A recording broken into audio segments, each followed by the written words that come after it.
I hope my text is up to the quality of the event. I would also like to say that I was unable to do a more thorough review of my English text, so I apologize for any mistake, but I hope it's at least understandable. So I'll read it. I don't believe that we do philosophy only in a solitary way, locked up in an office or a library, although that is certainly part of the job. I believe that the most interesting part of doing philosophy is the debate itself, the exchange of ideas.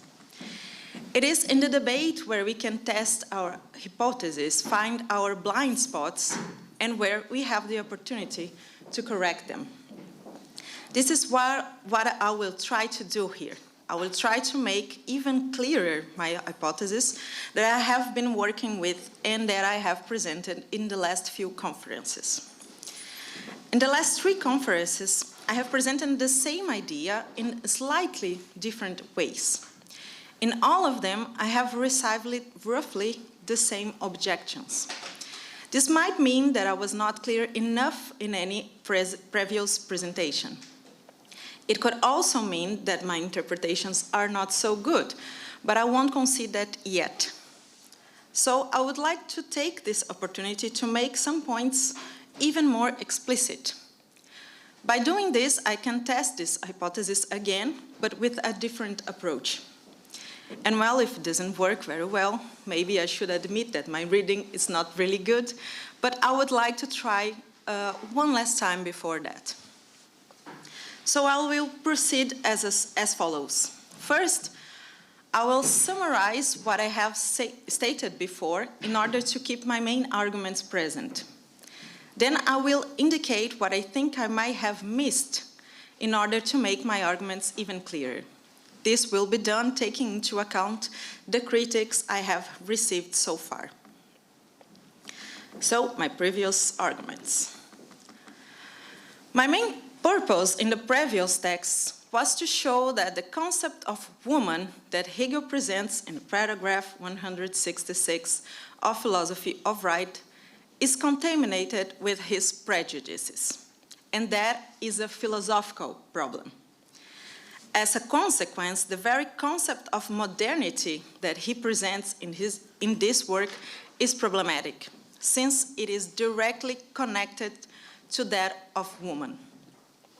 Thus, my aim is not only to state that Hegel has prejudices, which seems to be obvious that he has it. My aim is to show that these prejudices directly interfere in a more adequate construction or development of the concept of modernity. Here, I follow Nancy Tuena's indication in the preface of Feminist Interpretations of Hegel. In this text, she discusses how to read today a text considered canonical, 200, 300, 1,000 years after its publication, as, for example, would be the case of the Philosophy of Right. She says, and I quote, "A question we must keep in front of us during this process of rereading is whether a philosopher's socially inherited prejudices concerning woman's nature and role are independent of her or his larger philosophical framework. In asking this question, attention must be paid to the ways in which the definitions of central philosophical concepts implicitly include or exclude gender traits." End of quote. Therefore, my hypothesis is that the concept of woman and, as consequence, the concept of modernity in the Philosophy of Right are not independent of Hegel's prejudices. As I tried to point out in previous presentations, this would be a philosophical problem because the construction of this concept would not follow premises of the Hegelian system itself, even if it follows from some of them. So the point here is not just to show that Hegel has prejudices, but to take his philosophy seriously, perhaps even more than he himself took it. Along with this, I presented I will call it a pedagogical argument. It tries to argue that we take for granted this Hegelian concept of modernity, that is, that we usually understand as modern times, is what Hegel presents as modernity without any doubts. And we here, I am addressing it to the philosophical academic work, right? We as academic scholars and so in general. And we as philosophy teachers and researchers often present this concept not only as if it were accurate, but also as if it were unquestionable. In my view, this would be not only problematic, but also dangerous. Since the concept of modernity would be based on some prejudices, by presenting it as an accurate description of this period, we would be complicit with these prejudices, even if we are not always aware of it. In other words, we would simply be reproducing mere prejudices against which we, as philosophers, teachers, and researchers, should be able to fight. In order not to perpetuate prejudices through our teaching and researching practices, I argue that we should position ourselves, as Donna Haraway claims. I support all this on two main arguments. On the one hand, one that aims at sustaining that the concept of woman that Hegel presents in the philosophy of right does not follow from premises of his system. Hegelian philosophy holds that reason, or rationality, or logos, das Logische, is actualized, that is actually realized in the world. Was vernünftig ist, das ist wirklich, und was wirklich ist, das ist vernünftig. The task of philosophy is precisely to look at the way things are in reality and try to find in it, if there is, and for Hegel there seems to be, this rationality. In other words, the task of philosophy is not to say how things should be, but to apprehend its time in thought, how reason is effectively realized in its time, in its epoch.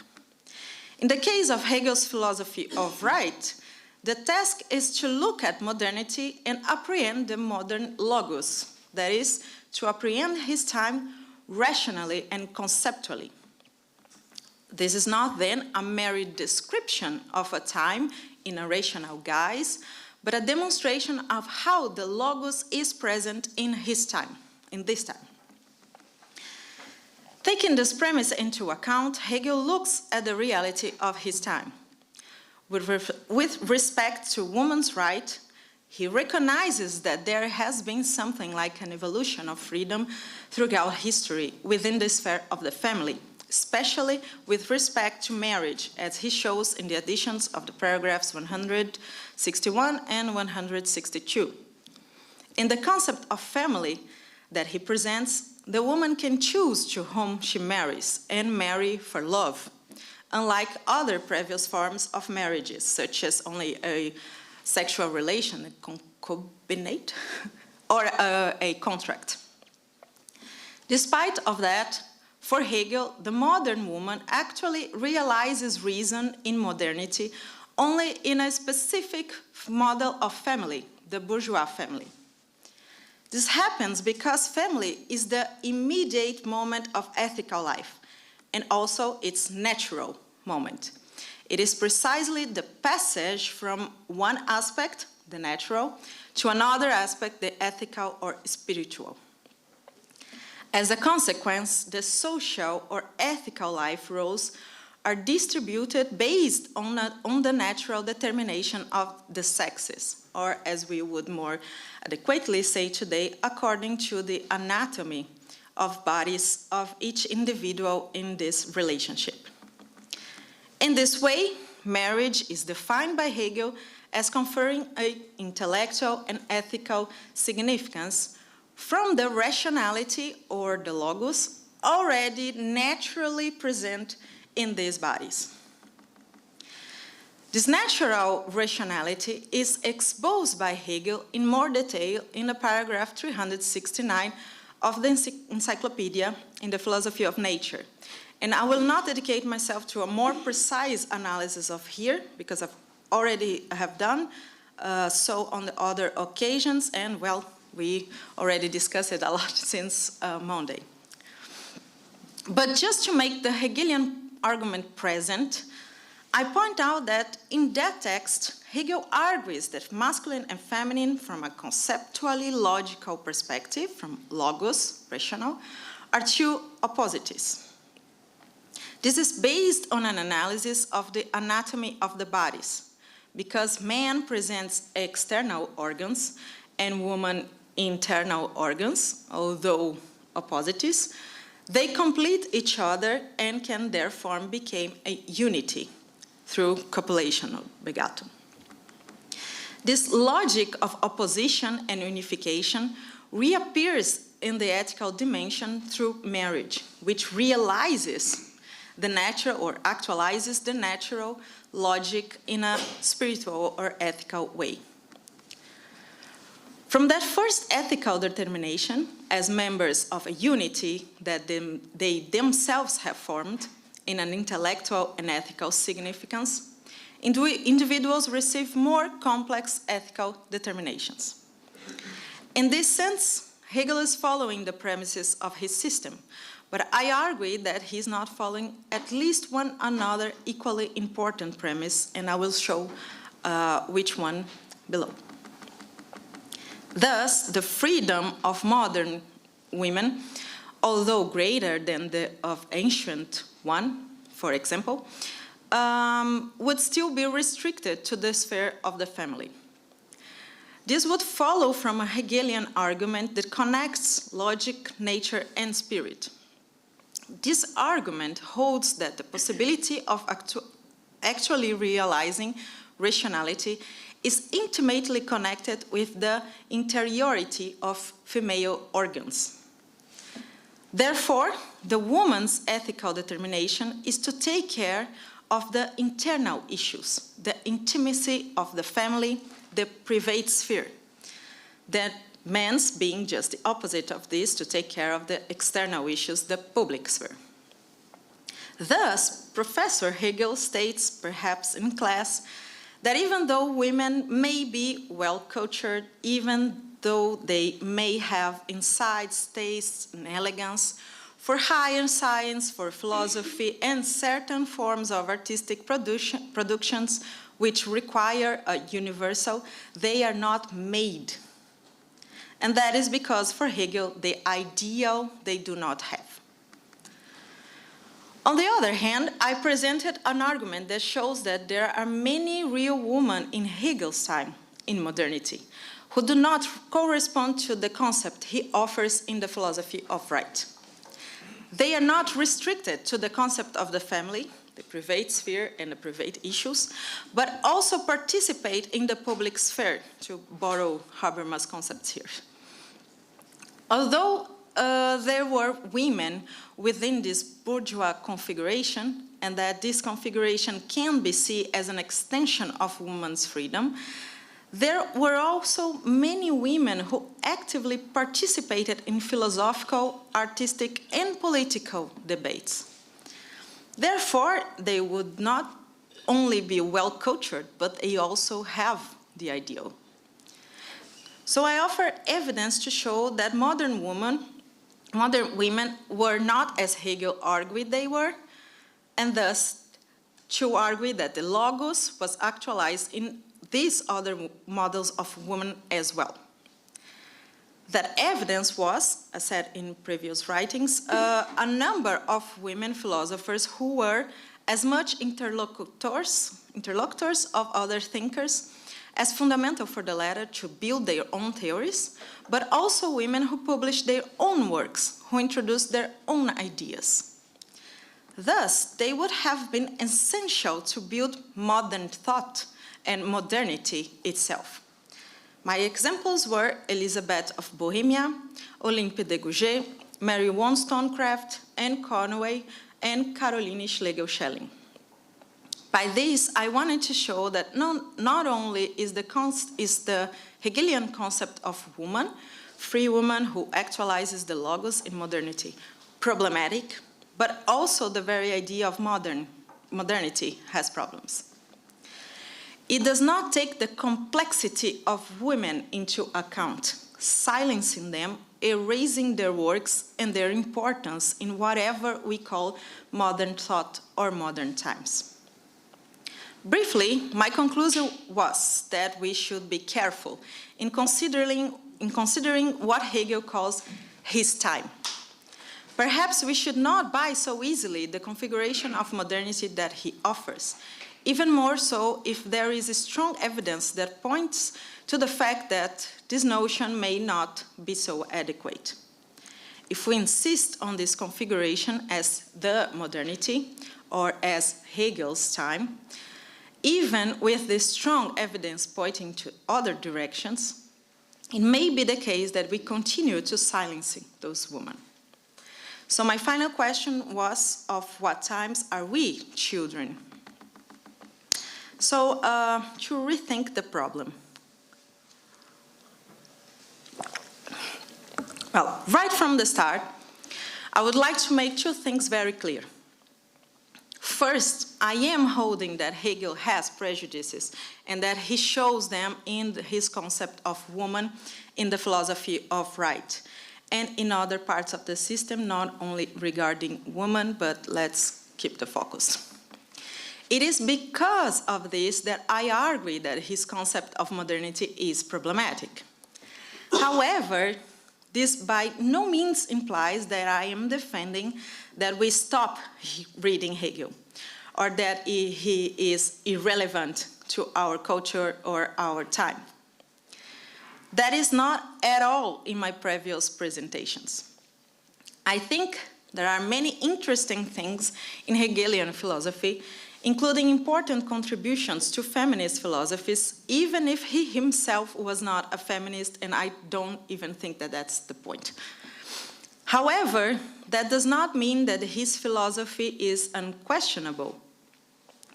My critique is a critique of his construction of the notion of modernity, of his arguments, just like any other critique of any other of his arguments.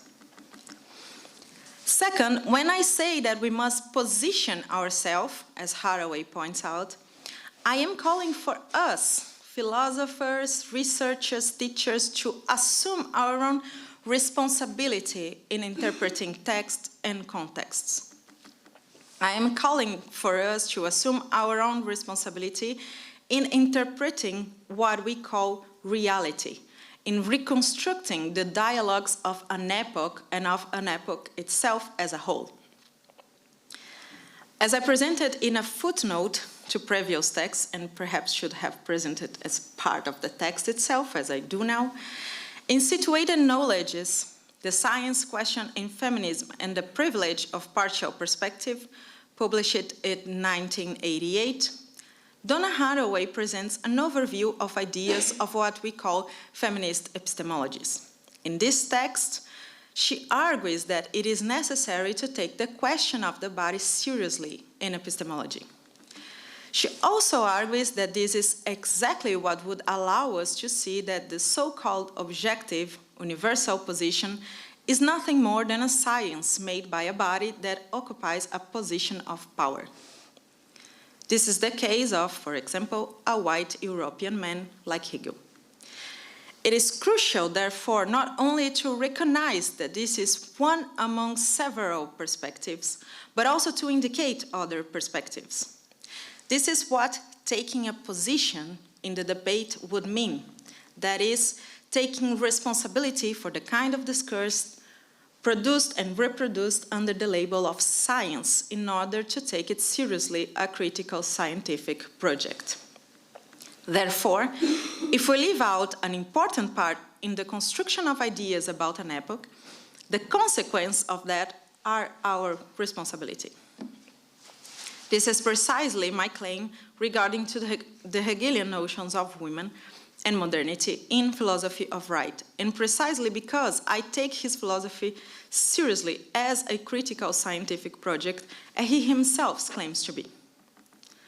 How he chooses to see the actualization of the logos in his reality or in his time, not only not following all his premises, but also including his own prejudices, it's entirely his own responsibility.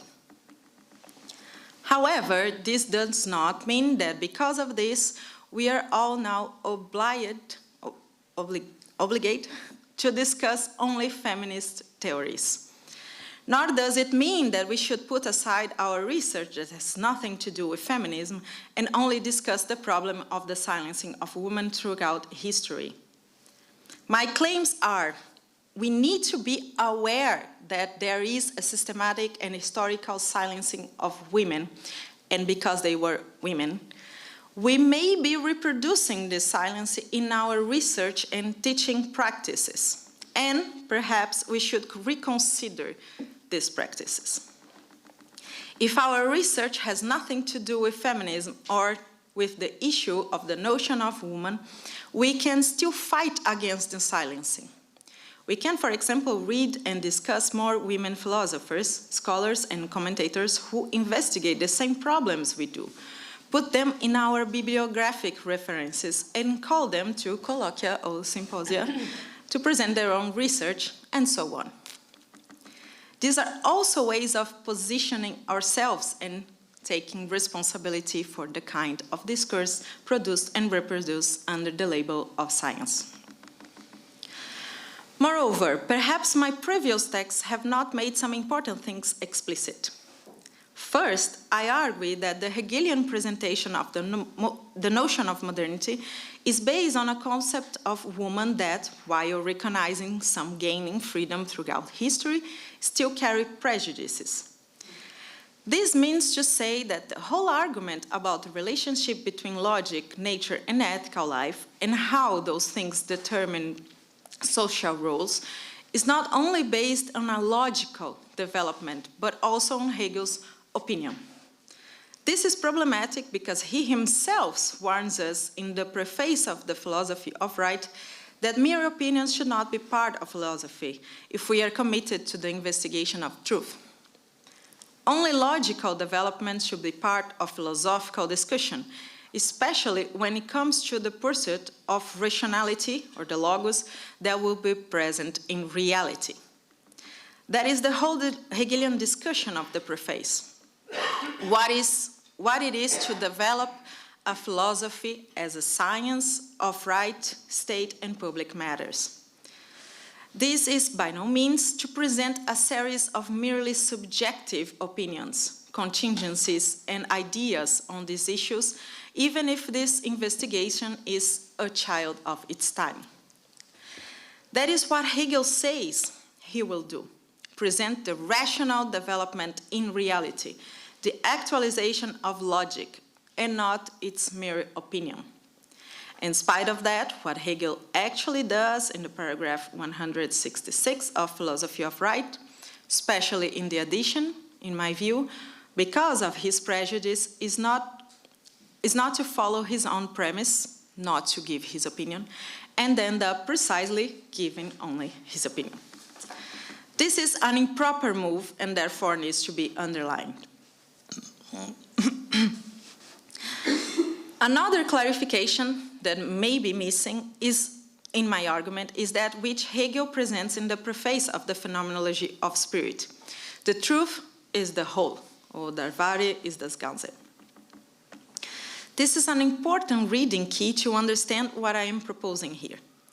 We can understand this statement as something like, very presumed, the truth only appears as it is when we consider all points of view.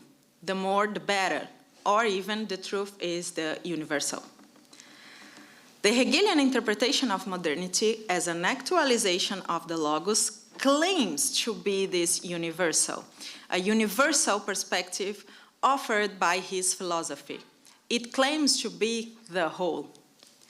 However, I do not think that it is universal, precisely because of the counterexamples I offered earlier. In other words, what Hegel claims to be his time is not his time understood as a whole, or the whole modernity, but at most his context, a particular view of his time. This is precisely the problem. In doing so, he takes a particular as if it were the universal. I offered what I called strong evidence that modernity in its logical development, so to say, it's not only as Hegel presents it. Since this notion is built, among other things, on a particular notion of woman, it is nothing more than a particular perspective on the actualization of the logos. I have offered examples of women that do not fit this notion that Hegel presents, and yet we can consider them actualization of the logos. In contrast to what Hegel claims, these women had their actual substantial life in science and work, and especially in struggle with the external world. If they did not have their actual substantial life in the matters of the state, it is because they were not allowed to do so. And not to be allowed to do so is a cultural or ethical definition based on prejudice, supported by arguments like that of Hegel. However, these women continued to fight against these cultural definitions by continuing to discuss their ideas, participating in debates and writing their texts, even if they had to publish them under a male pseudonym as the Bronte sisters did. And, well, if they were not killed by that, as Olympe de Gouges was. We can easily verify this by their texts, whose thoughts refer not only to women issues or ethical and political debates, such as Olympe de Gouges and Mary Wollstonecraft, but to other diverse topics such as debates of metaphysical or aesthetic problems by Elizabeth of Bohemia and Conway and Caroline Schlegel-Schelling. I can mention a few more examples, such as Dorothea von Schlegel, Heil Verhagen, Caroline von Gudnerode, and Sophie Moreau, just to stay with the German women. If we look at these texts and lives, we will be able to see a modernity completely different from the one described and claimed by Hegel. However, with all this, I do not mean to say that modernity would be better defined if we consider this notion of woman that I presented instead of that one from Hegel.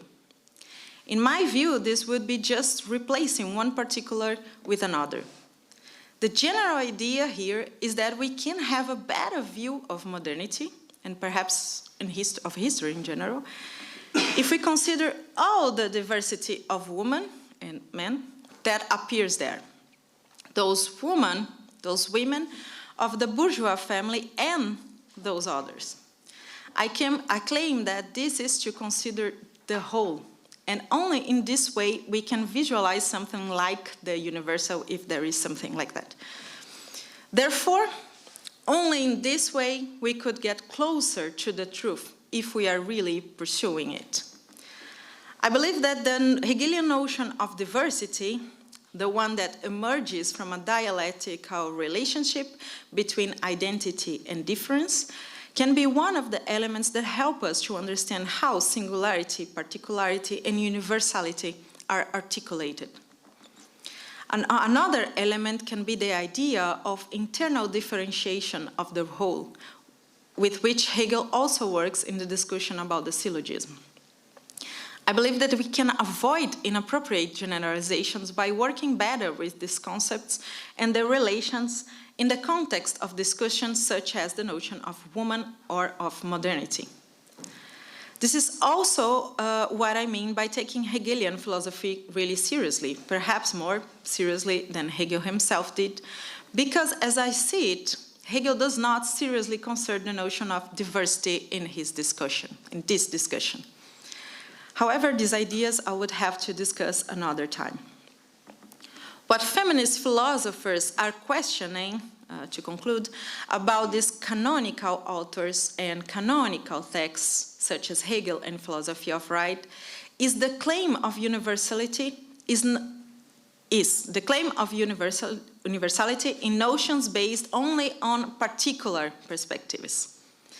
That is what I have tried to discuss here, starting from the notion of woman and modernity in Hegel's philosophy of right. I have tried to present an understanding of modernity, not in the sense that Hegel presents it, but in a broader sense, in which there is room for diversity and differentiation without having to choose between one perspective and the other. In this sense, I am still betting on the debate in which we can discuss Hegel and feminist philosophies facing the real problems that both discussions raised. Thank you for your patience.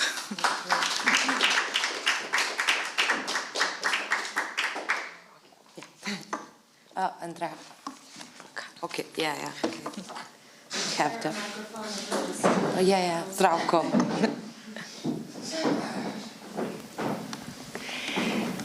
Thank you so much, Marloren. I think this is really convincing, and I would be curious to hear what pushback you received, because I just cannot imagine what one might say to object to what you presented. And so I wanted to just make sort of two suggestions that I think strengthen your case. And one is a suggestion based on this new group biography that came out about the Romantics called Magnificent Rebels by Andrea Wolf. And there she sort of presents the development of Romanticism and the interactions among the figures, and she makes quite clear that Hegel, for example, just did not get along with Caroline Schlegel-Schelling, and it was very clear that it was a kind of personal issue between them. Yeah. And I think it sort of strengthens your case that it's an idiosyncratic prejudice on his part to exclude these women, because maybe he just kind of, didn't get along with them personally. But the other thing that you might want to consider is that it wasn't just his exclusion of these like extraordinary women or sort of women that stood out somehow and in that sense presented a counterexample to his generalization, but also women in the agricultural sector. So when he presents the bourgeois family, it is strikingly narrow given that his characterization of civil society is richer and broader, and he never characterizes families in the agricultural sector, which presumably would not be subject to the same inside-outside distinction. There wouldn't be the same division of labor. And so I think that might even be another way to show that Hegel is excluding whole swaths of his social world in how he's characterizing his time. Yeah, thank you. I totally agree with you. I think there are other ways to support this argument, and that of the division of labor is one of them. Also, this one from colonizing is another one that we can work a little better, not only with respect of women, but also with respect of black people. Yeah, especially when we think about Brazil and so on. This is there, and we cannot think these categories without taking the racial context and gender context into account. So yeah, that's really good. And Caroline Hegel, that's very interesting. There's a few letters that Hegel writes where he let it very clear that he doesn't like her. It's very clear that I don't like this woman. And well, it's a woman that is actually really free. She doesn't fit in this model of modernity and women, and modern women that Hegel claims, and well, perhaps because of that, he doesn't like her. But thank you for the suggestions. Thank you very much. I think about the issue of the relationship between Hegel and his time, it is very complicated from his own point of view, I think. Because if you take into account three texts, the philosophy of history, he says, concepts are changing through history. And that's why I think he says we cannot foresay what will come in the future, because if you cannot know before new concepts arrive, which concepts will arrive, because you would know already the concepts. And then, second text, the beginning, the foreword of the phenomenology. He says, it's the beginning of a new time. the sun is getting up and a new world is before us. And then 15 years later, in the beginning, the foreword of the philosophy of right, he says, philosophy comes too late, it's a sunset, the all of Minerva, we are the children of our time. Philosophy is just its time in thinking, in concepts. So how you take if you take all these three perspectives together, it comes out something very complicated. He's speaking with, in my opinion, he's speaking with concepts he already has, although he knows something new is happening. So he's speaking of this new thing in a way with concepts that do not belong to this thing really, because the new concepts that will appear are not already there. So in my opinion, he's saying the philosophy of right, because for many, many years I was wondering why he's saying sunset there and the sun gets up. I mean, 15 years is not a historical period, I suppose.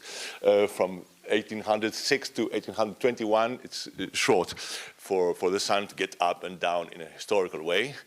And I think it's just that. He is saying, I don't have the tools to understand the new thing because we don't know what the new thing will be. I'm using the tools of what is already dying. It's the end.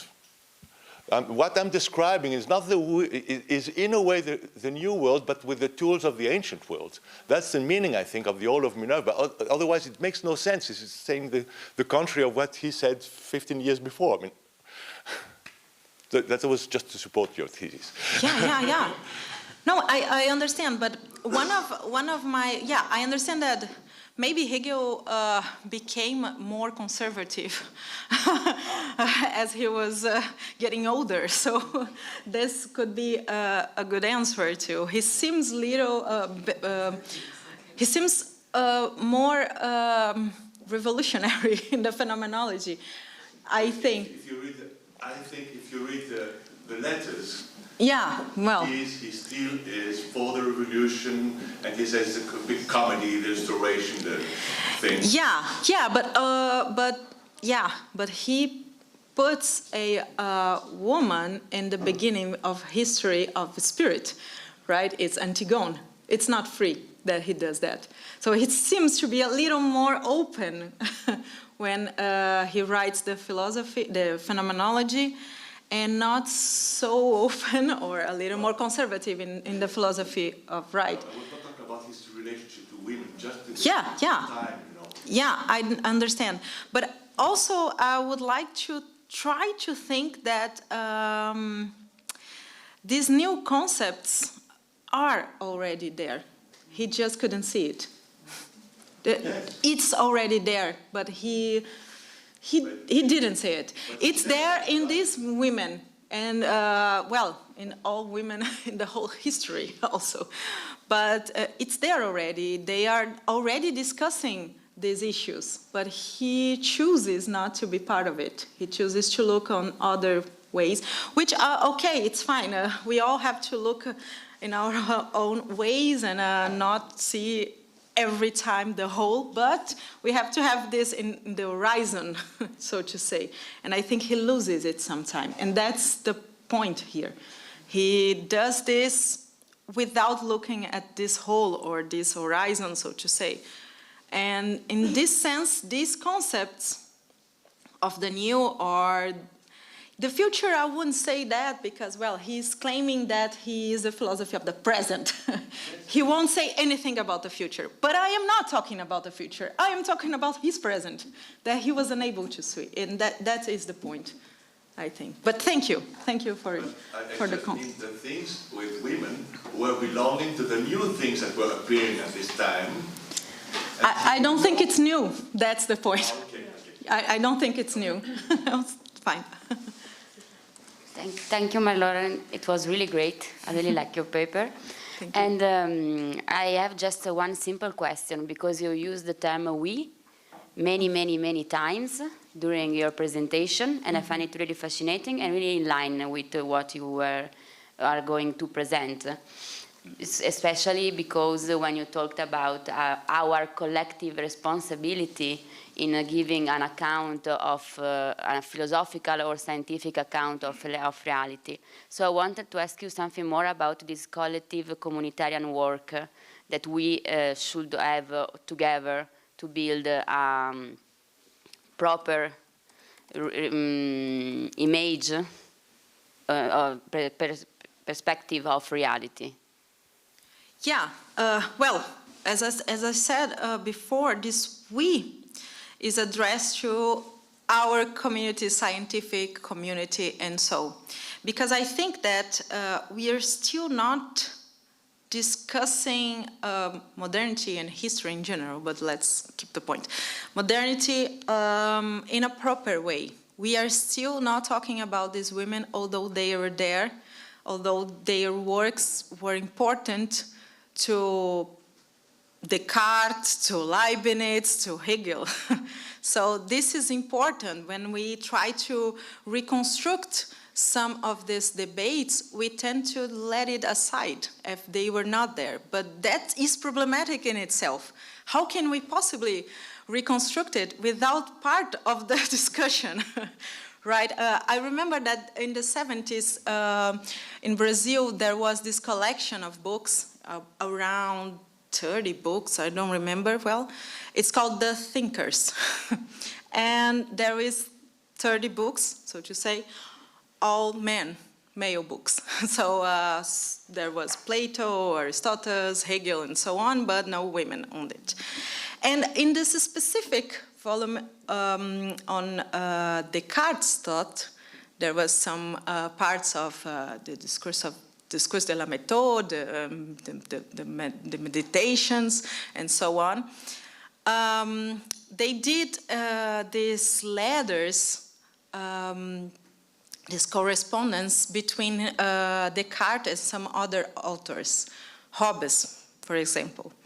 And then we could read some of their discussion about the meditations. And there was these letters that he addresses to Elizabeth of Bohemia. But her letters weren't there. So how exactly do I know what this is about if part of this is missing? How can I properly read it if I don't know if the other are saying?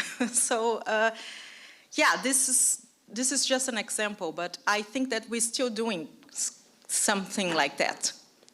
When we discussed a lot of these works and a lot of these concepts, we are letting the women aside as if it's not important. But it is. They are not thinking all of this without taking it into account, even if they are not quoting any woman such as Hegel. But I think this is important for us to consider that we may be still sciencing women and all this. But yeah, I don't know if I answer properly, but yes, that's the point. It's a collective work, and maybe we have to be the ones who are saying, hey, you're missing some parts of it, there is this woman, and so. Another good example is in Conway. In Conway, Leibniz has written some of his texts, and he addresses to her. He says that thanks to Anne Conway, I can think the monadology, for example.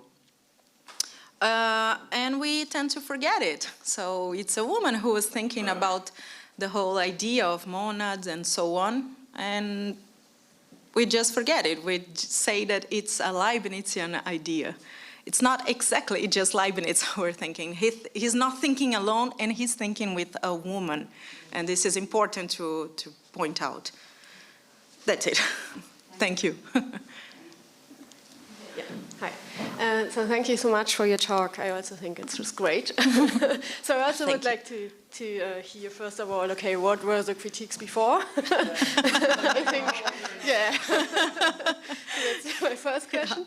And the second one, I was wondering, so what do you think does it then mean to define modernity better? Because modernity? Yes, because you once said, you ask yourself the question, what does it mean to define modernity better? Ah, okay. Yes. And I was thinking, how do we exactly deal with this? Because I think you showed pretty well that Hegel's perspective, and as you said, his claim of universality is only based on particular perspectives. And I think if we integrate the women discussion and women perspectives, one can really show in a really good way that it is only based on particular perspectives. Yeah. But at the same time, there was the history of oppression. And so I feel like, yeah, how do we deal with that? I mean, then do you think we should somehow describe modernity in its contradictions in a way? Or like what kind of history should we tell? I don't know if this question is clear enough, but yeah, okay. Yeah, how to describe it more properly. Yes, I think that is, yeah, the last thing I just pointed out, but I didn't develop very well because, well, it would take another hour at least. But I think that the idea is to think on this concept of diversity. That is, I think, a better way to think about these things. Because, well, it's not just having to choose a better perspective, such as a family bourgeois that defines modernity really good. Well, that defines a part of modernity really good. I'm not saying that Hegel was delusional or something, that he couldn't see reality. This is a part of reality. I'm not denying it. But this is not the whole. That's the point. And yeah, I think that if we look to others' way that modernity is built, maybe we can see it in a better way, or even history at all in this sense, right? Since the beginning of the times, whatever we call the beginning of the times, maybe we should look at it in the diversity way. And nowadays too, right? What we can, this is also a problem when we are discussing the idea of woman. You know, what is a woman? We are not properly good to describe it, whether we are recurring to this sexual thing, then we say, no, that's not enough, but then we came to the race, and, well, that's not enough, and so on. But to look at this, the diversity of it may give us a good answer. And I think that this is actually a Hegelian way of putting things, but he doesn't not taking into account how identity and difference relate to each other and produces diversity through the other, and not just as separated or mere oppositions, but one through the other. We are identified in our differences, and we differentiate ourselves in our identity. So this is interesting.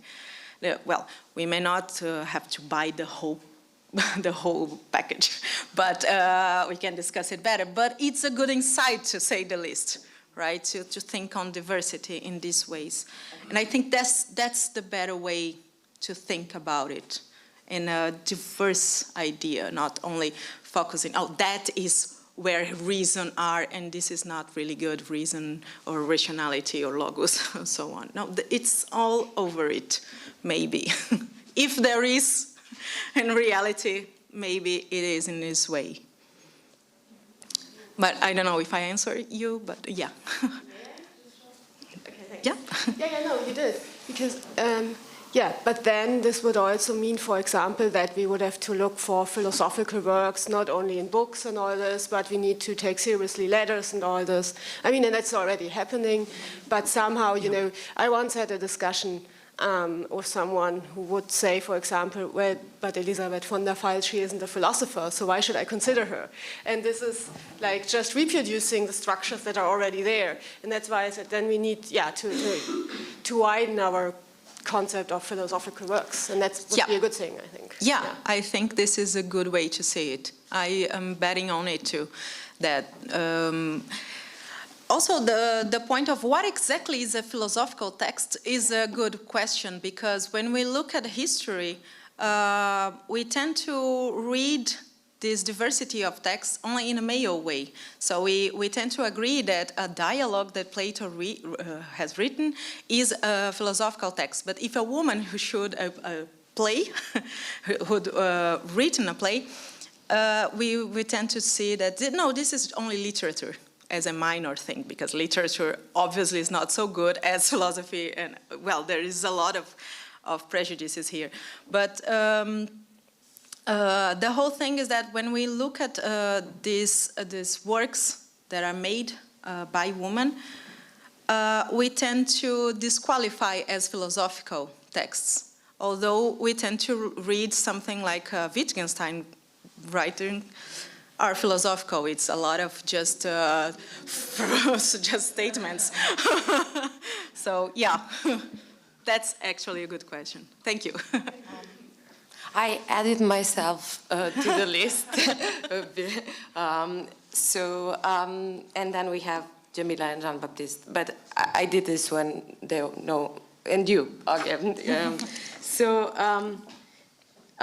Thank you for your talk. I have a specific question, and regarding, of course, Begattung and philosophy of right, and maybe a suggestion. Mm-hmm. So, well, I'm not very well acquainted with this part of the philosophy of right where he speaks about Begattung.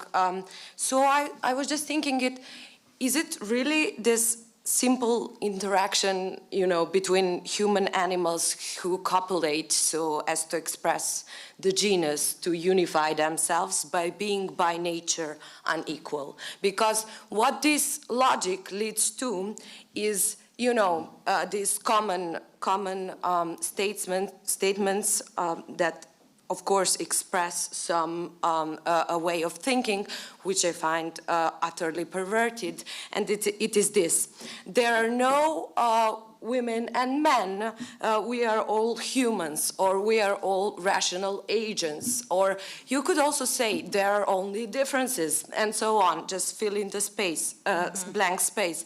But this is to say that there is only genus, the supreme and noble end of humanity, whatever we take it to be, and which is most of the time socially constructed. Mm-hmm. So this is what I really find pervert about this logic. And then you go to encyclopedia, and I think maybe this could be a suggestion, because it's a beautiful thing he does there with the genus process. And he says, well, the first thing about genus process, it is that it should be separated from Begattung.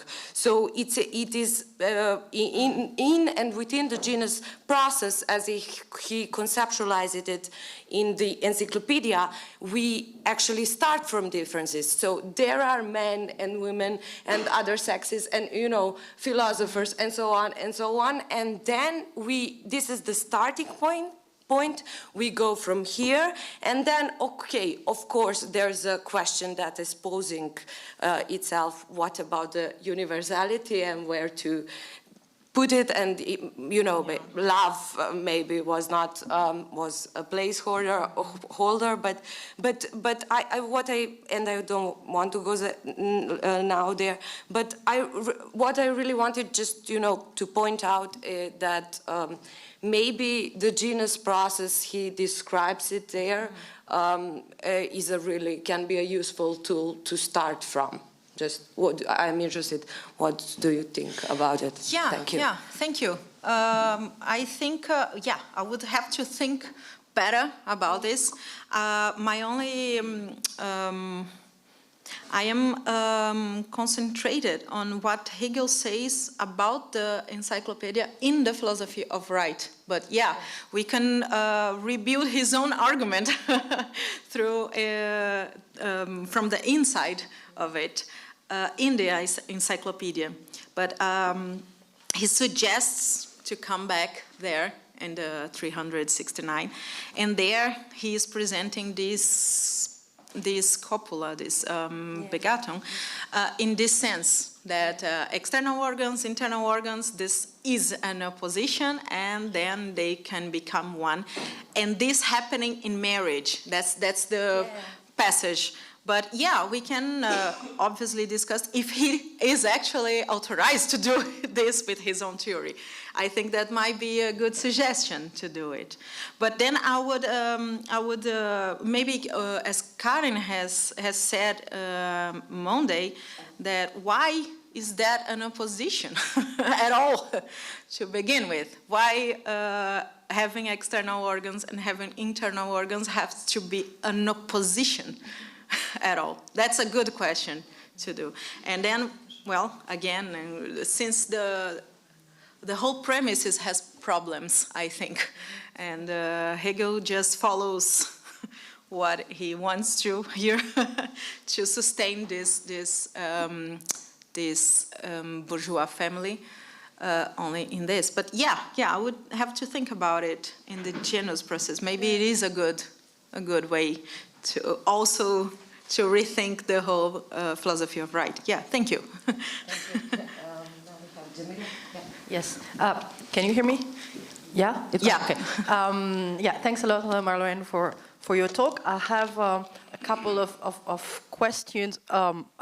I definitely agree with the call for, let's say, expanding or pluralizing the canon, providing different kind of modernity. I think there's a lot of work that has already been done in different fields, maybe a bit outside of the Hegel scholarship. I'm thinking about postcolonial, decolonial studies, critical philosophy of race. So I think the process is in the making. But two things. So one recurrent argument that one can find in a lot of critique of, let's say, for example, Hegel's stance on slavery, race, colonialism, is an attempt to show that there would be an intrinsic contradiction. So try to put Hegel in contradiction with himself, or Hegel philosophy in contradiction with itself, by proving that along the lines of what you said, that his understanding of universalism is actually contradicted by the very partiality of some of his account and reconstruction. I'm not fully sure that this argument could work internally, so for sure I'm sympathetic with the criticism. I'm wondering, I mean, I don't think that Hegel's philosophy understands itself as a philosophy of plurality. His totality may clearly accommodate a sense of normativity and teleology that for sure does not need to justify why certain people are excluded from history, certain human beings are assigned a specific position in history or society. So just to say that indeed there is a claim for concrete universality, but such a concrete universalism may still again, accommodate the possibility of exclusion, of hierarchy. This is not internally contradictory with Hegel's understanding of totality and universalism. That would be one thing, and I'm wondering if you agree or not. The other thing is maybe more formal, and I don't know how to properly formulate it, but the argument that you're making by saying basically Hegel had prejudice and what we found in his system, which is sold as a system, is actually his opinion. It's something that I understand. I mean, I follow the argument, but I'm wondering if speaking of prejudice and opinion allows you to make the argument stronger or not. Or I'm a bit confused about how to frame it, but to what extent Hegel's opinion would be Hegel's and Kant's opinion wouldn't be just Kant's opinion. So it becomes an argument that we could use for every philosopher and every system, or do you think there's something very specific that pertains to Hegel? Because otherwise, yes, we are left with the idea that every philosopher is not simply a mirror of its time, because this is not what you're saying. Basically, you're saying its time was much more complex than the account he provides of it. But then one could say this for basically every philosophy, and then, I mean, we're left with this sort of relativist argument or vision that, yeah, philosophy becomes this history of opinion indeed. So I'm wondering if, one could say that, yes, why not Marx's understanding of class struggle is his opinion? Or, I mean, I'm exaggerating for the sake of trying to understand where you want to go, but yeah. Thank you. Yeah. About the totality and plurality, yeah. I think that's maybe a matter of interpreting Hegel's system. I understand that this totality is inside differentiation in itself.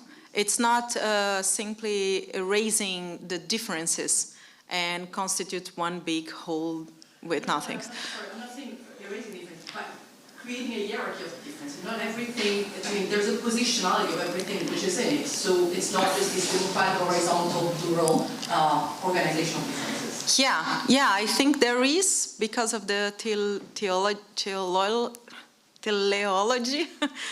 the internal teleology. So a state is more proper described as family, so to say, because it includes family in itself. So I'm not so sure that it's a dissolution in the sense that there is no family, but that it's all happening at the same time, but one is more total than the other and includes the other in itself and recognizes it, because a state recognizes the family as a family, right? As it's having a participation on public sphere and so on. How does it do? It's different and, well, another subject, but it does. So I think that it might be this hierarchy, but and well, I think that what he's trying to say that the bourgeois family is a better understanding of families at all, because it is the best way that this logos, this rationality, appears in reality. It's there where women can be free, and other kinds of marriage, they cannot be free. That's what he's saying. But my point is that, well, women can be free without the marriage inclusive. Maybe not in the ways he is trying to put it. And that's why I think that it's kind of contingent how he reads it. And I think that he's trying more to sustain his own perspective, that actually looking at the reality and see women living freely with other ways that doesn't have to do with family at all. But yeah, I should think a little more about how these differentiations works well inside this totality. And well, about the relativism arguments or these specific opinions of each philosopher, yeah, that would be a case to rethink where exactly it ceases, it ends to be mere opinions and became arguments, right? But I think that maybe it all starts with the premises. And I think that Hegel premise, at least when he tries to read reality, it's in this philosophy of nature, when he states that these organs, these anatomic bodies are oppositions, and this is, everything else follows from this. So I think that there is an opinion in some point. It's not necessarily what he's saying, it's not a necessity point of view, right? It's contingent that, well, he chooses to see it as an opposition. He chooses to see it, to interpret the fact that some anatomies have the internal organs and some other has external. So the social roles for this, from each one of them, should be attached to it. So why exactly? I think it's an opinion, because it's not really based on a logical development. Yeah. Or yeah. The better sense in which feminist standpoint, epistemologies, but also Marx, I mean, knowledge is situated, and you can choose from where you develop your knowledge, from which standpoint. Yeah. Reality. But yeah. Maybe it's simply an opinion. Maybe you have a negative understanding of what an opinion is, and I would reclaim that also we are having a standpoint for producing knowledge, because it's always it doesn't diminish the value of knowledge to situate where it is. Yeah. We can disagree with certain standpoints, and of course we have the right to fight them. But sorry, No, you probably has a good solution for that. That's good. Thank you. Okay. Yeah. Yes, thank you very much. And I totally agree. We cannot defend Hegel on the opinion on arguments that you pointed out. And you raised the big question. He did know these beautiful or magnificent rebels, feminine rebels of his time, but he has chosen to ignore them. And why? So why did he that? And in the principle of the philosophy of right, it is a theory of institutions. I'm sorry, what? It is a theory of institution, the institutions of his time. Okay. It's not a theory about some individuals, some exceptions for his time. And I really think that it's not an excuse or defense of Hegel, but he thinks that Marie Wollstonecraft or Olympe de Gouges or Carolina Schlegel-Schelling, there are exceptions, and he thinks that women, for his time, have no institution to be free but the family. And it can be an argument. So what you attack in Hegel's philosophy is the project itself of the philosophy of rights, a theory of institutions that ignores the individual or specific case. Exactly like in the philosophy of nature, it chooses this to ignore the monsters. And in the philosophy of art, he said, yes, I don't want to deal with some singularity in the history of art, so I'm not interested in something that doesn't belong to its time. And so yes, it's some kind of a proposal. I'm not sure it's a question, but It's a very good, at least a very good point, if not a question. It's a very good point. No, I think you're right. I agree that this is how he tries to understand how freedom is institutionalized. It's recognition of right at some levels in his own time. I agree with that. But then I don't think that this is enough. I think that the problem is that it may not be enough. Okay, that the education was not allowed to women, but some of them are educated. Some of them read, some of them are trying to participate on it. And why it's not taken into account, right? It's not institutionalized, but it's also reason there. Reason is working there. We cannot just ignore it. Why he ignored them? Well, that's the point. An argument from Theodor Adorno. So Hegel has chosen not to see the reason in the singularity, and it's the Adornian argument. So Hegel has chosen to see rationality in institution and in society, not in the singular exception of the reality. Yeah, that's your point. Yeah. Maybe the point is how we understand reason at all. So he's understanding in this institutionalized way, and I am trying to say this is not enough. Reason is more than just institutions, maybe, and the fact that some institutions recognizes some rights doesn't mean that there is no right and there are not recognition, that are not recognized. So yeah, that it's still fighting for it. We're still fighting for some recognition, right? But maybe it's the whole thing about thinking only in institutions is, yeah, that we left a few things aside. This struggle, this fight for rights, it's happening because it's not institutionalized yet. And this is also part of the development of reason and so on. And yeah, at least on the philosophy of right. Maybe it's there somewhere else, but in philosophy of history maybe. But yeah, I think that's the point. It's more than institutions. Reason or logos, in reality, it's more than that. Even in terms of right. That's what I would say now. Thank you. That's a very good question. Thank you. First, thank you for the talk. There is a lot.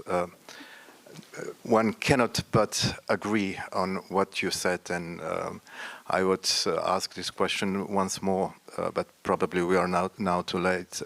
What was the backslash? The question was posed 2 times, 3 times actually, because it's hard to see. I mean, there were so many points you raised that we could develop infinitely. I would emphasize especially the one how the prejudices we are speaking about, that we are criticizing, are doing their way behind our backs so that we may still reproduce them. This is one of the important questions for me. Then I would say that saying simply prejudice is too little. Yes, of course, Hegel did have his own prejudices as everyone else, but I think that in this special case, there is something more, nonetheless, because, you know, if once again, it is philosophy of right is a system of freedom actualized, and if every free person, and women are free persons, has the duty to live a universal life, then to exclude women out of the public sphere is actually a contradiction. I cannot see otherwise, but in this way. So I don't think it's just a matter of opinion. It is a clear-cut contradiction. And what is even more perplexing to me is, perhaps this is a psychological question, because it can't be, okay, it is difficult to explain it in logical terms.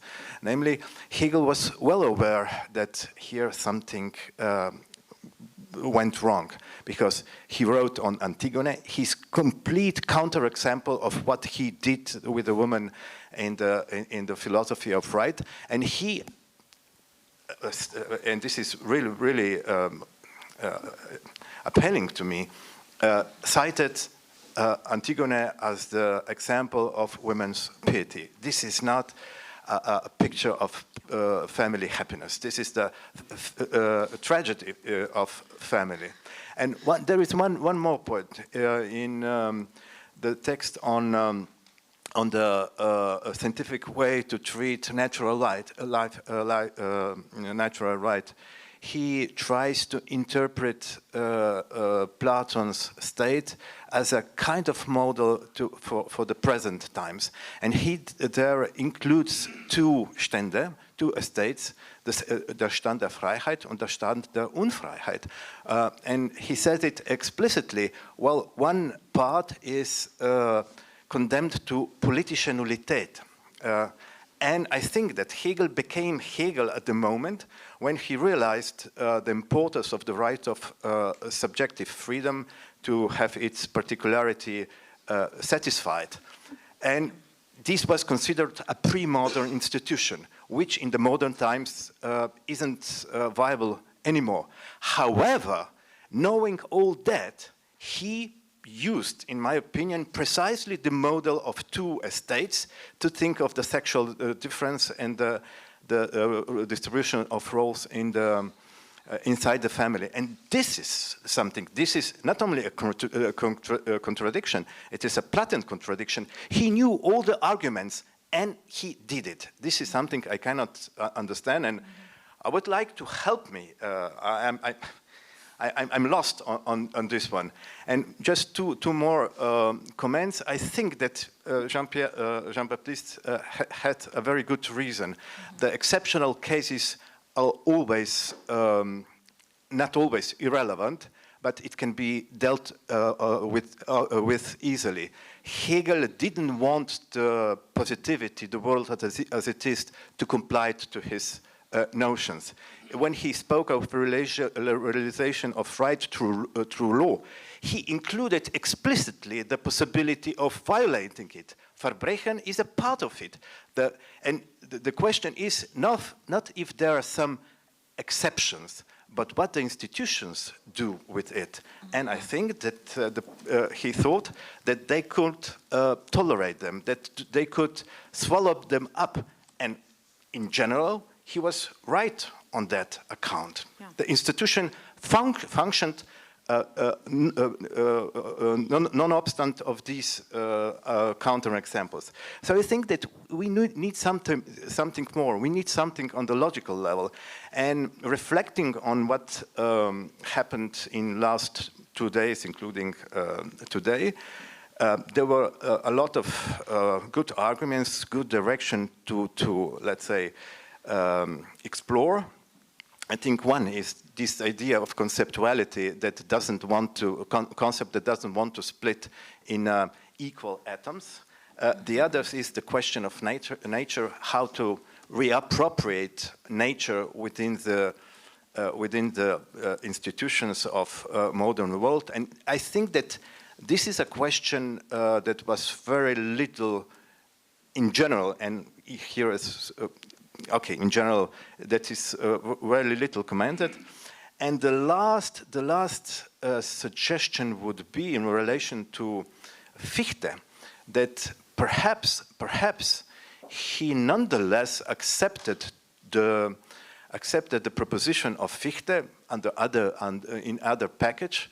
That is that, you know, some free subjects are supposed, not forced, there should be their choice, they should make it freely to make this self-sacrifice. And till they do, this is a good solution. And so I think that actually it's up to, let's say, women then to prove to Hegel that he was wrong. Yeah, that's what I'm trying to do.